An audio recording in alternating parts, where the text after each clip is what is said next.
Welcome into Stone Cold Stros. I'm Brandon Strange with Charlie Polillo and Josh Jordan. Follow them on X at Polillo and at Josh Jordan 975 and read their work on sportsmap.com. On today's episode, we thought there was a snowball's chance of Houston re-signing Alex Bregman. Well, all it took was a few snowballs in Houston, and now Bregman's return looks a lot more realistic. We'll discuss the trade that reopened that door as Houston parts ways with one of the most dominant postseason closers ever, and help could be on the way sooner than we thought for Houston's rotation. Before we get into all of that, just a reminder to please click like on the video if you want to see more offseason content. Hit subscribe if you haven't already. Be sure to click the bell for notifications so you know as soon as new bonus content drops. And if you're on the go, we're on all your favorite podcast apps. Just search Stone Cold Stros. Every episode of this offseason has started with an Alex Bregman update, and now we have to start there. Last week, we discussed the comments from Joe Espada saying the team was still in contact with Bregman. We had all kinds of feedback on that, ranging from that's not going to happen. Why are we still talking about this? To comments accusing us of just straight up clickbaiting. Well, here we are again. Astros trade Ryan Presley to the Cubs, which we'll discuss more in a little bit. But now the Astros are positioned financially to bring Bregman back. Charlie, you said last week it was an unlikely swerve. Where are you guys now with Alex Bregman landing back at third in Houston for the 2025 season? How realistic? Is this a good idea? What do you think? Like the Astros themselves, beats me. What a tangled web being woven here. Clearly, the Astros think there's legitimacy to a belated renewal of vows, because they'd be pretty stupid to be leading their own fans on, those who are gung-ho to get Breggy back, get Breggy back. Obviously, his market was nowhere close to what he, and especially Scott Boras, thought it would be dictated. 6 years, 156 probably sounded pretty good right now. If I'm the Astros, that's not my offer anymore.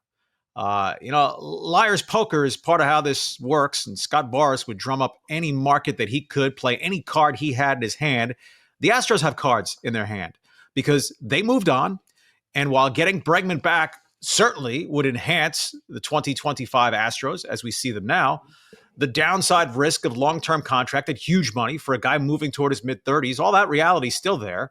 The competitive balance tax ramifications of bringing Bregman back for 2025 are there, though somewhat mitigated with the Presley move. So for the theater of it and a chance to see Jose Altuve running around in left field, I'm hoping it happens. But ultimately, who has any real idea at this point? No one. Yeah, Charlie's right.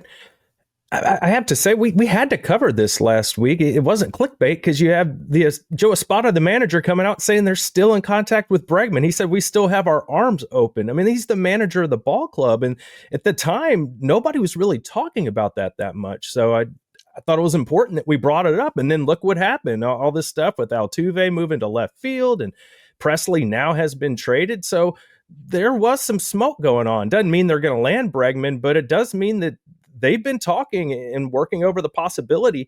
I find it interesting. Altuve said they haven't asked him to move positions, anything like that. This is something that he just kind of volunteered.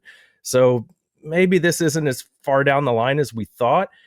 To Charlie's point about the contract, I think you do kind of have to stick with that original deal because he turned it down originally.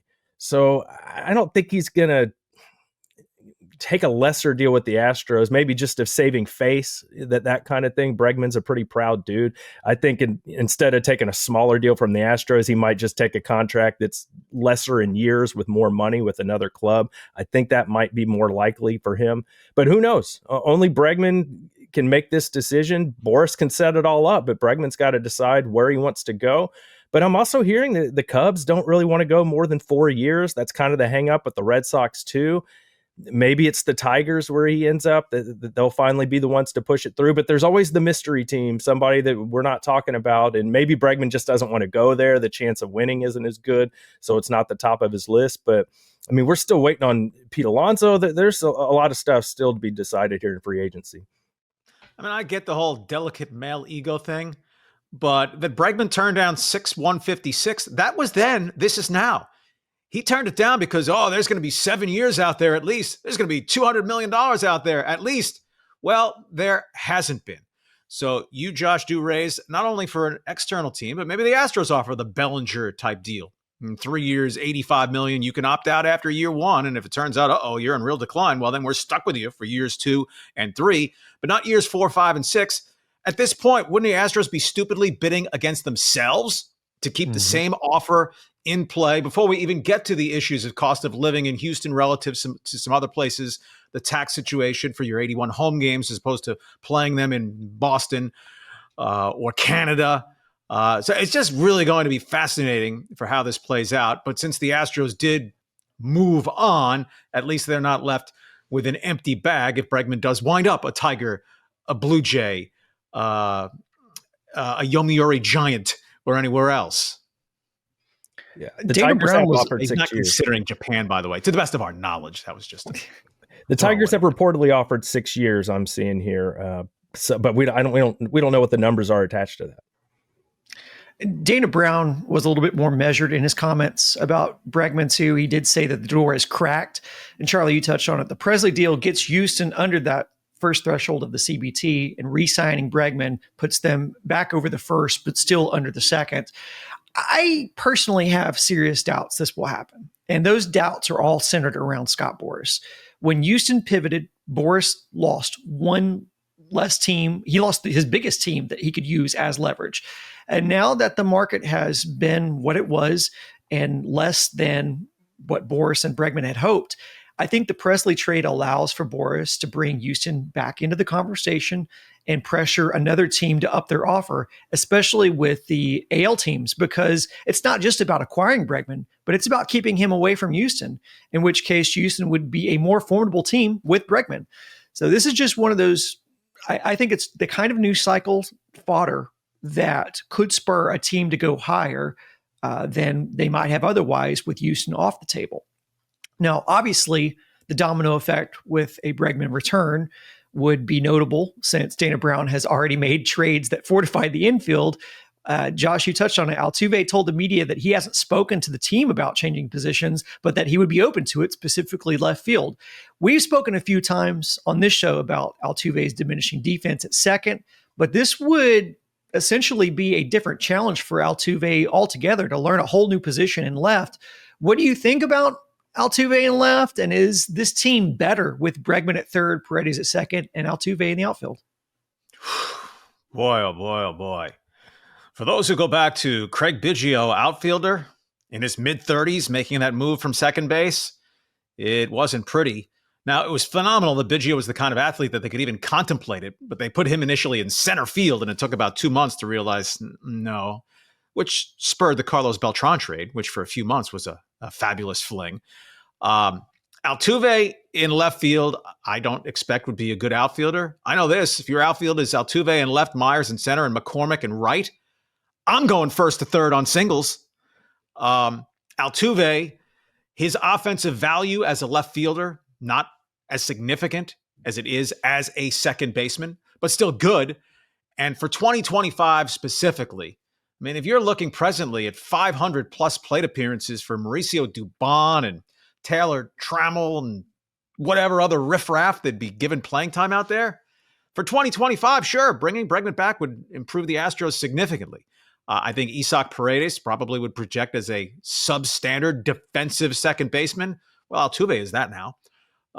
But Altuve in left field, and I know it's a small left field at Minute Maid Park, but the throwing arm wouldn't play there. And you do play 81 of your games elsewhere than Daikin Park. My bad, my first fines for the tip jar. Though they haven't changed the signage out of the ballpark. I hope Daikin's first check hasn't bounced. Charlie brings up some good points. I wonder if this means that Yordan Alvarez plays a little more left field than they were hoping. That was also something else that we heard over the weekend, that Yordan said he didn't have to have surgery on the knee, that he's fully healthy, ready for spring training. So that's very good news for us Astros fans. Yordan's ready to rock. I wonder, they wanted to get Altuve in the DH a little more often last year. It's just they got off to such a terrible start. They didn't have a lot of wiggle room there. They had to win ball games. You know, Dana Brown said Paredes, he doesn't really envision him playing in the outfield. It's messy, and it's unfortunate because, you know, Bregman kind of brought this on himself by saying, like, no, I'm going to keep working the market. The Astros had to pivot And now it feels like it's coming back around again, and the Astros already made moves. But I will say this, the offense would be a lot better because you'd have that extra quality bat in the lineup if you bring Bregman back, and even if you put Altuve in left field. The thing about Altuve playing left field is even he doesn't know what that's going to look like. He hasn't done it. So we don't know, but it's also been brought up that a position change might have been coming anyway for Altuve with how much he's declined at second base over the last couple of years. Maybe this just speeds that up. But part of me is wondering if the Astros are kind of using these Bregman returning rumors to kind of justify the Ryan Presley salary dump, to where Astros fans, they're not upset. They're like, oh, it's a shame we're losing Presley, but they might be using this money to bring back Bregman, which might not really be true. It's kind of smart for the Astros because at the end of the day, Astros are paying Ryan Presley $5.5 million to pitch for the Cubs this year. Yeah, add that dead money onto Abreu and Montero and McCullers and Javier for at least a big chunk of the season. How about this as one more component, as we hope the Astros are tilting the prism on the Bregman ramifications if he comes back. That, sure, exciting at first blush and pretty significantly, at least in the nearest of terms. But yes, you should not be running Altuve out to play second base. If he's here and is their second baseman, you don't want a 35-year-old seriously declined defender playing 145 games at second base. If Yordan is playing more left field than we've been anticipating this offseason, I doubt we think it means more left field than he has played the last couple of years. So you're talking 50 games max. Okay, well, if Bregman's back here, what are the elbow flares? And he has a few games here and there where he can't play third base, as he had two separate stretches the second half of last season. You can't DH him unless you're sitting Yordan or Altuve. They can't both be the DH. Or one's in left, one's at second base, and then you have Bregman. And days you want Yainer Diaz's bat in the lineup, he's not catching 160 games. If he's not catching, he can't DH. If you're juggling Altuve and Alvarez, and then you have a Bregman component to throw in there, there are times, nostalgia and greatness of years distant past, right? Bregman was last a great player in 2019, that you do need to be willing to walk from the table. You know, no one to hold him, no one to fold him, which is why I'm not going 6-156 on Bregman. We talked about the short-term deal, at least a vesting. You know, if you go 4-100, which, by the way, would be $25 million per year, that's 25% raise from the $20 million that Bregman made in the expired contract. How about a vesting option that come 2028 when you're 34 years old, if you're still a 4-WAR player or take 550 plate appearances, however you negotiate it out, then maybe a 5th-year option vests. And if you want to throw in a vesting option on the 6th year, but 6-156 beyond that or to that, if the Tigers are willing to go there, enjoy Detroit, Alex. Another benefit of Bregman returning is now you have elite defenders at the corners, which is really important when you've got your top two pitchers, Fromber and Brown, being ground ball specialists. I loved Altuve's answer when he was asked if he's ever played the outfield. Have you seen me? Obviously, Altuve has the speed to move around and left, but I don't love the prospect of Altuve running full speed into an outfield wall. That's, I think, the scariest proposition out of all of it. Before we move on, just a quick message from our sales team. If you are a business owner and you'd like us to spread the word about your service or product, you can contact our sales team at houston.sportsmap.com/advertise. The link is also in the description. Thanks. Let's move on. We also got an update from Dana Brown regarding Lance McCullers and Luis Garcia. While he said they will not be ready for opening day, they are both throwing and on pace to join the team early in the season. We even got a video of McCullers throwing off of a mound, which is significant progress for him. That's, I think, a really encouraging sign and really encouraging update. If Houston can get meaningful contributions from both or maybe just one of those two earlier in the season, what kind of advantage does that give them in their campaign to take the AL West again? Well, if healthy enough to go, then you put in the qualitative component. Will either guy be better than Hayden Wesneski? Because at this point, if hale and hearty and ready to go, April 1st, wouldn't that be fitting? Or April 15th or May 1st. Luis Garcia, Lance McCullers, would the expectation be, oh yeah, he'll be as good as Fromber or Hunter Brown or Ronel Blanco? I would immediately go, no, no, no. And then Spencer Arrighetti's the wild card. I would take Arrighetti as the upside play among those three. So would either be good enough to fortify you as your fifth starter, which right now would be Wesneski. And then there's the stretches of the season where the Astros figure to go 6-man rotation.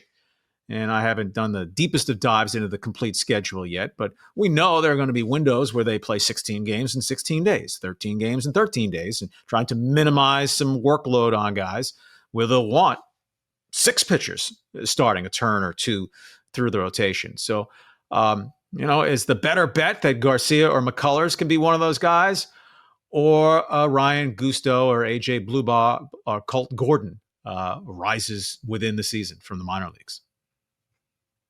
That's the thing with McCullers is it's just really health. He's only had one season in his career with an ERA over 4. That was back in 2017. The last time he pitched, he only had 8 starts in 2022, but a 2.27 ERA.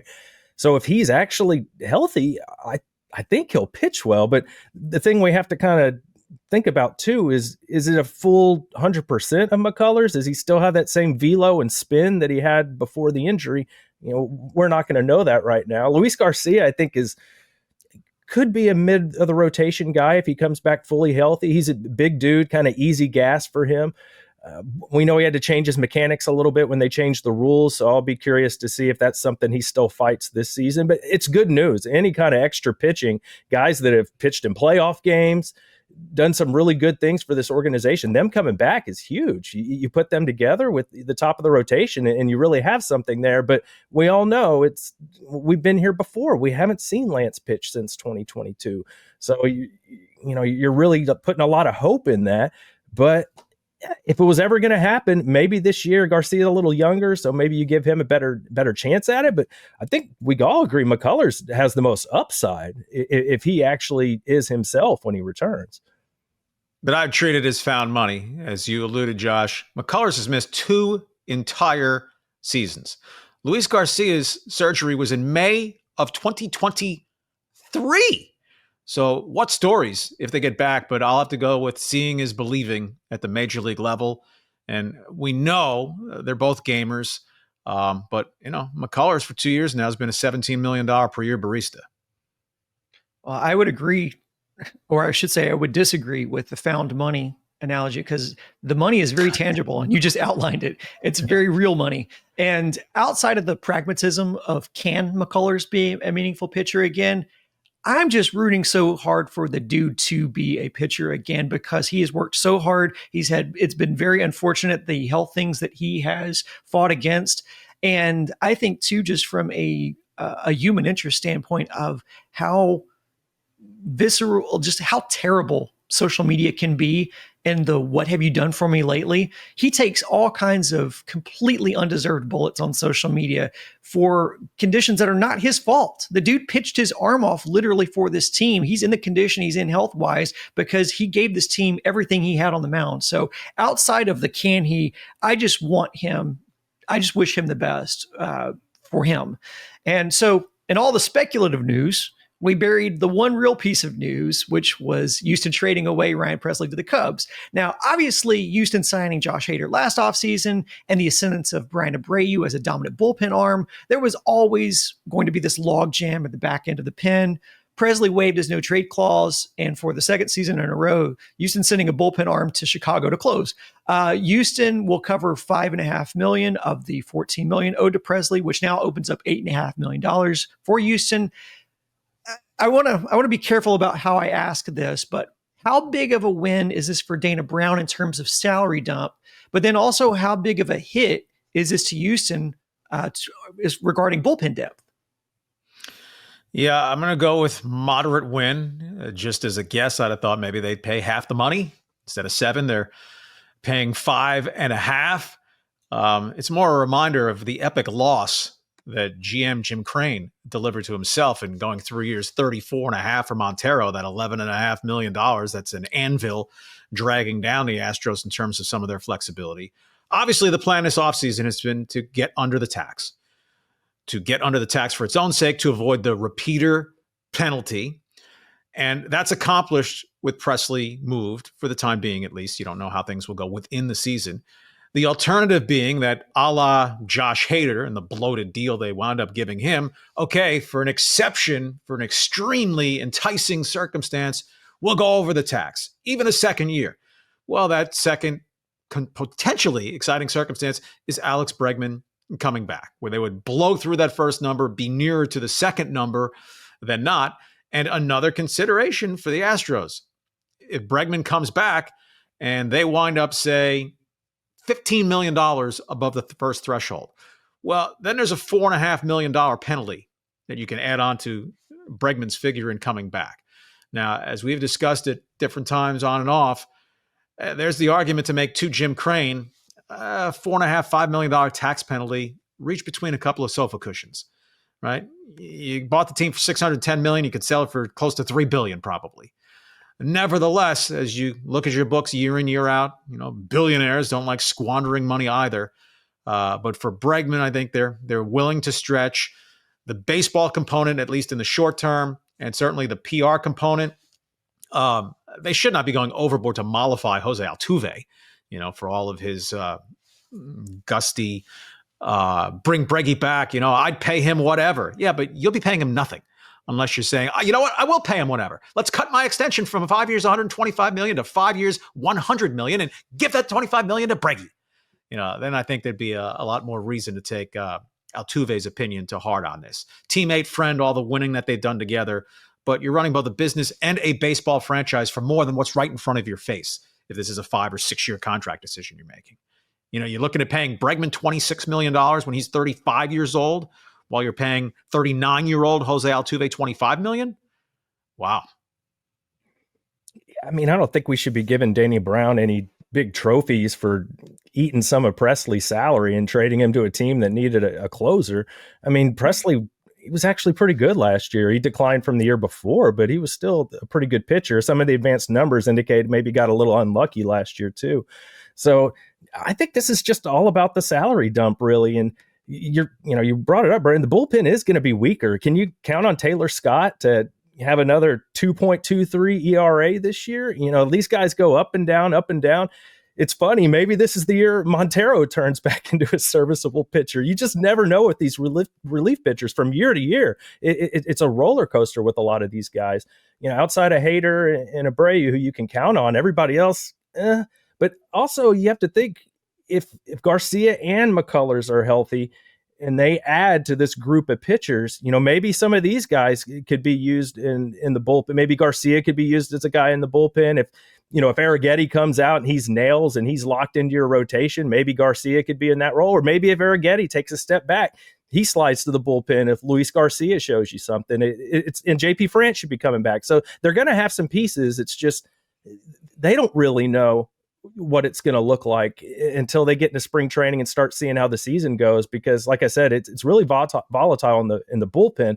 But my final point would be, I don't think the Astros thought that they were going to re-sign Bregman when they did the Hader deal, because it just doesn't really make sense to me otherwise why they would spend all that money on Hader when he still had Presley for another year at $14 million, and then you could move on off of him the following year. And I think that's why we're talking about Bregman here. I don't think they thought we'd be sitting here in late January and Bregman wouldn't have a team yet.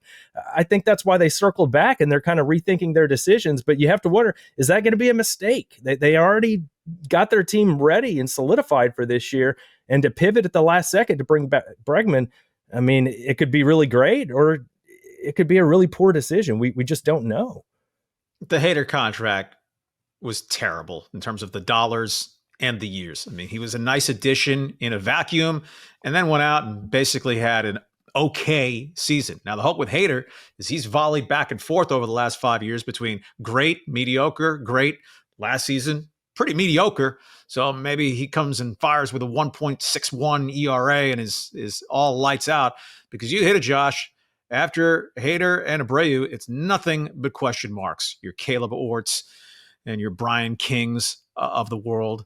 And so on the tax issue, right, if Bregman winds up going to Boston, Toronto, Timbuktu, or wherever else, The Astros absolutely, Brandon, punched a hole in their bullpen. Right? Presley projected as a very solid seventh inning man, presumably flipping roles with Abreu 8 and then Hader as your closer.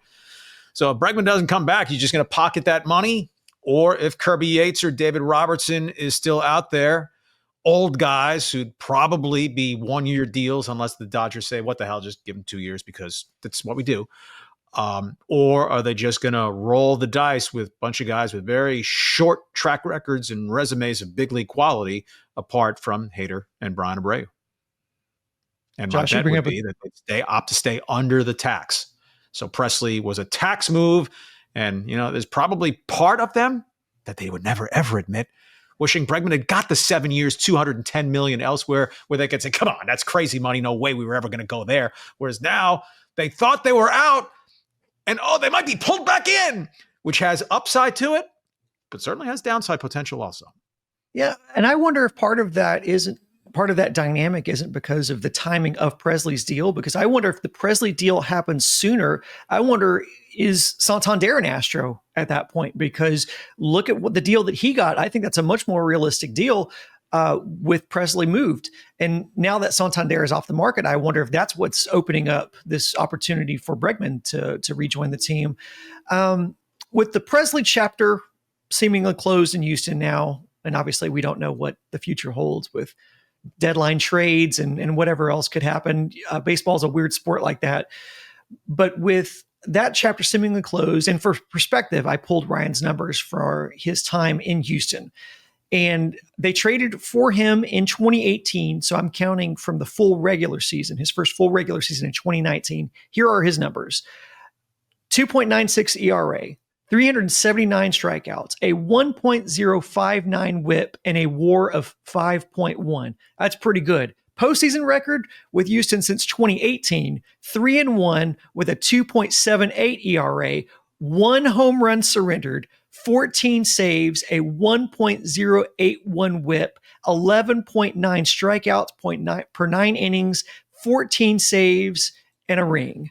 So that's pretty freaking good. Now, Charlie, when we discussed last week about Wagner going into the Hall of Fame, you said closers are usually remembered for the games they blew versus the games they saved. Now, Presley has been so dominant during his time in Houston and enjoyed so much success. I wonder what your favorite memories or your favorite moments of Ryan Presley as an Astro are. Full disclosure, you ran that by us before we started, and I adhere to the position of last week. And an interesting juxtaposition. Billy Wagner rightfully gets that a Hall of Fame call, but his postseason resume is a freaking nightmare. 11 innings, but an ERA over 10. Ryan Presley, just a brilliant postseason pitcher. Was not the closer in 2019. Remember Roberto Osuna. And what a human being he must really be, that he never got a sniff coming back to the major leagues. He's been in Japan the last couple of seasons, after Mexico before that. But I digress. So on Presley, it's just been brilliant, basically automatic in a save situation as a closer. I'm going with what was kind of a shaky outing, but it's a results-driven business. In Game 5 at Philadelphia, 2022, series is tied at 2. After McCullers got shelled in Game 3, then they respond with the Javier started no-hitter in Game 4. Game 5 is a taut game. Presley's on in the 8th inning. Astros leading 3-2. First and third, 1 out. He strikes out Brandon Marsh to keep that tying run on third with 2 out. And then probably the one decent moment of Trey Mancini's Astro tenure, Kyle Schwarber rips a ball that if it's going down the right field line, the Phillies are taking the lead. All right, Presley left it a little too much over the inner part of the plate, but Mancini makes that play on the in-between hop at the bag, inning over. And then in the 9th, Presley leaves a ball over the plate that Real Muto clobbers, and Chas McCormick makes the catch of his life. So both off balls that Ryan Presley threw, the Astros with 2 of the most momentous defensive plays in the history of the franchise. And after the Chas catch, Presley closed it down. So that's what I will go with as my foremost Ryan Presley Astros memory. Yeah, mine's going to be a little more general, just his ability to come in the 8th inning and keep things held down and then still go out for the ninth inning and shut it down after that. Many times they leaned on him and with traffic on the bases, and he came through. But my main moment, of course, it's finishing off the 2022 championship, getting that fly ball to Tucker in right field, because we know as Astros fans, that was a huge one to get that second championship in this dynasty window. Presley came in, did his job, and I think it was really classy of him too to waive his no trade clause. He didn't have to do that. He's got a lot of ties to Houston. He probably wanted to, not probably, I'm sure he wanted to stay here, but the club was like, hey, we need this salary relief. You'll have an opportunity. I think it helped too that Tucker just went there. At least he's got somebody he knows in the clubhouse to make the transition a little bit easier. But yeah, I want to thank Presley, just class act, man. He was a great pitcher for us, and the team asked him to take the trade, and he did it. Now I heard that Toronto was also interested in maybe Detroit. I don't think I think I saw reports he'd prefer not to go to the West or the East Coast, so he stays in the Central, going to Chicago, and then he's a free agent after the season, and he can go wherever he likes. And let's throw in props for the uniqueness of his entry music. When he settled upon Johnny Cash, God's Gonna Cut You Down, and it wasn't a Houston invented thing, but everyone opening up the flashlights on the cell phones in the closer's role. I thought it grew kind of stale when he became the eighth inning guy, but Ryan Presley striding in to cut down the opposition in the ninth inning, that was A+ stuff.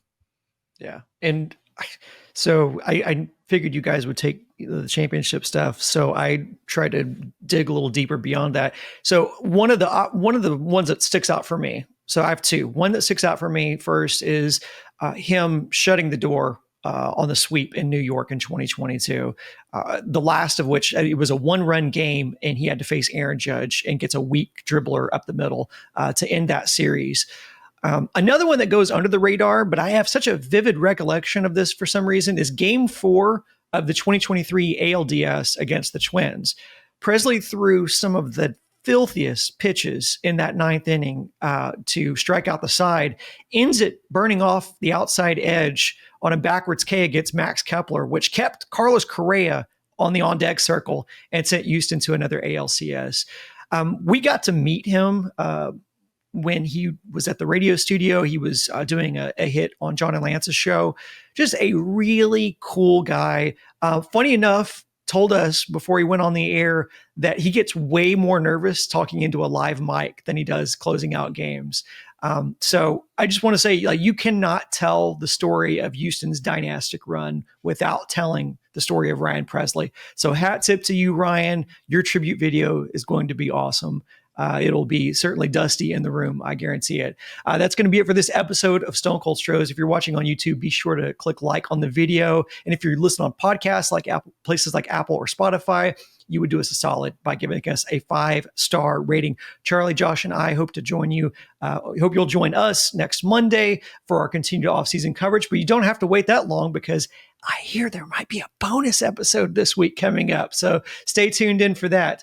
It's going to be Thursday. All you have to do is subscribe. Pick a team. Yeah.